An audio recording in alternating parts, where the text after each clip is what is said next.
Hey guys, welcome back to the channel. We've got our first inaugural pistol review here on the new pistol range here at the Hyde. I'm super stoked, and we want to give a special thanks to Josh for loaning us his P17 Kel-Tec for this review. I've been wanting to review and get my hands on one of these ever since these came out, but as you guys know, they are super tough to find. Our buddy at a local gun shop got one of these in, gave him a call, and he ran up there and snagged it before anybody else had a chance to. But it's an interesting little pistol, guys. I mean, when I first opened the box, yeah, I thought it was an airsoft gun. I mean, that's how light it is. I mean, it does not weigh anything. I'll stick it on the scale here real quick for you guys. I mean, this is with a magazine. We're at 12.9 ounces. So it doesn't weigh a lot at all, but it actually feels pretty good in the hand. It does have the standard Kel-Tec checkering on the grip, green fiber optic front sight, blacked out rear. It is adjustable for elevation, so that's kind of cool. You could put a red dot on it if you wanted. That's also neat. It does have thumb safety here on the side. Like most other of the Kel-Tec designed PMR 30s, the mag release is here. So you just push it down, mag falls, and it does fall free. So it does come with 3 of these polymer 16 round magazines. So that's kind of nice, getting 3 mags right out of the box. That's pretty cool.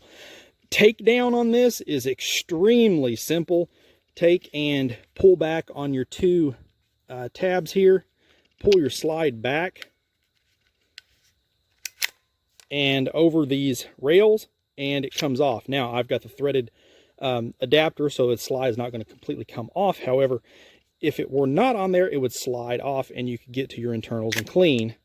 To put it back, just put it back through those rails right there, hit our slide release, and we're home free. So nothing to it. It's a really simple design. I've got a number of different ammos to try, different loads for us. Kind of the thing with this is reliability. What kind of realistic reliability are we going to see with a pistol like this? So I've got every bulk ammo that I had on hand and a couple subsonic. I got a subsonic load, I've got hyper velocity, I've got standard velocity. So we're going to kind of see what it's going to do here. So I'm going to load up a couple of mags. I'm not going to subject you guys to that, and then we're going to take some shots and just kind of see the functionality of the pistol. So before we get shooting here, let's go ahead and check our clear, and let's get a pull weight on this trigger. I have to say, it's actually not that bad. We got a small bit of take up here and then a break. Reset. Fairly long, but it is a rim fire. Let's put it on the gauge and see what we got here. Zero out our scale.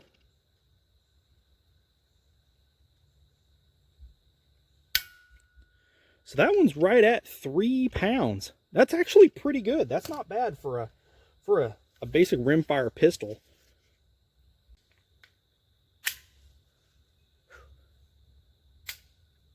Oh, that was a failure to fire right off the bat.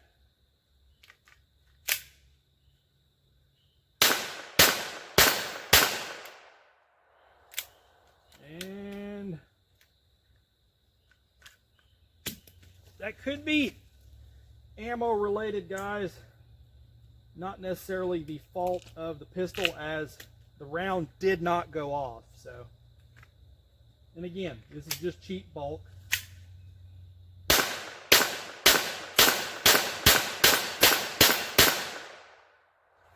All right.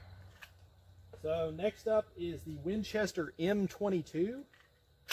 This is the 40 grain black tip stuff.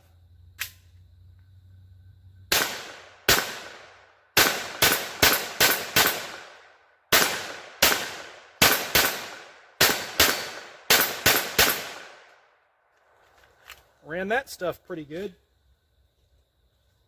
CCI Blazer. Let's try that.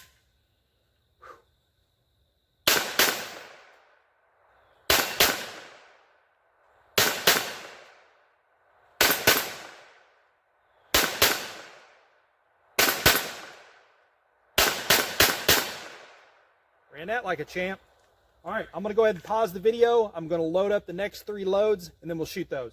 All right, next up is gonna be the 40 grain Federal Auto Match. So let's try these.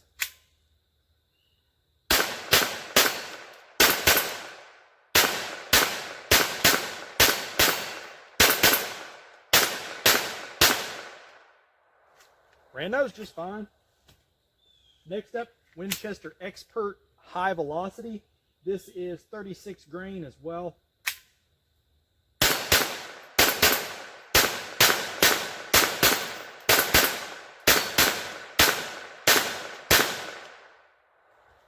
So far, so good. And everybody's favorite, this is some CCI Mini Mag. This is a 36 grain hollow point as well.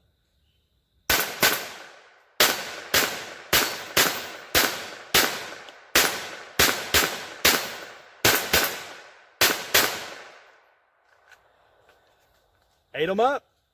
So I'm going to pause the camera. We'll load up the next 3.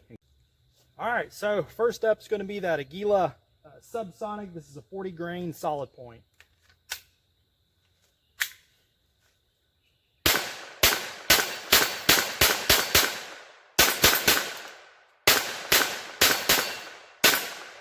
Tell you what, it's an accurate pistol too, because I'm not really taking that much time to aim.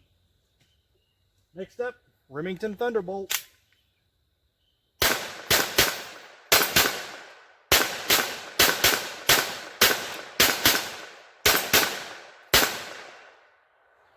Ate them up. And lastly, some CCI Stangers.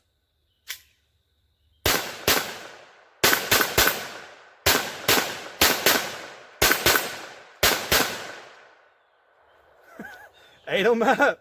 All right, let's take a few more shots, but what everybody's been waiting for, let's hush it up a little bit and see what happens.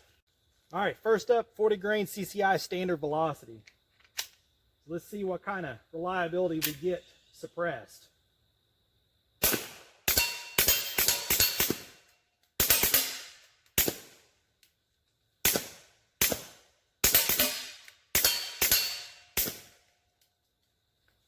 Looks good.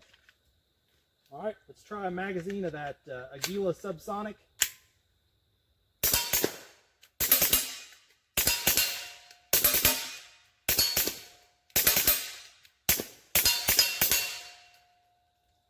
Ran it like a champ. Let's get some final thoughts, guys. All right, so do I like this? Yeah, absolutely. This thing is too cool. This was totally an informal test. However, you can kind of see here, I mean, it ate up 99% of everything I fed it, with the exception of that red box Federal bulk. So maybe stay away from that, and you guys will be good to go. That's quite a few rounds. I know Josh, the owner, he's put a few rounds through it too, and hasn't really had any issues at all. So if you can find one of these, and you're in the market for a semi-auto 22, definitely look at these, pick one up. High value. Now granted, I know MSRP is only $199, which you're not going to get one for that. I know that. They're like hen's teeth to find. However, you can still pick them up for $250 to $300, just depending on where you shop. Again, 3 magazines. It does include the barrel threaded adapter, so that's a extremely high value. It's a win. I really like it. Am I going to run out and get rid of my Taurus TX22 just to get one of these? No, I'm not going to get rid of that one, but I tell you what, I very well may add this one right next to it. It is a great feeling little pistol and shoots amazing. So definitely take a look. If you guys got any questions on this, feel free to post them up. Be glad to help you all out. And as always, shoot straight. Later.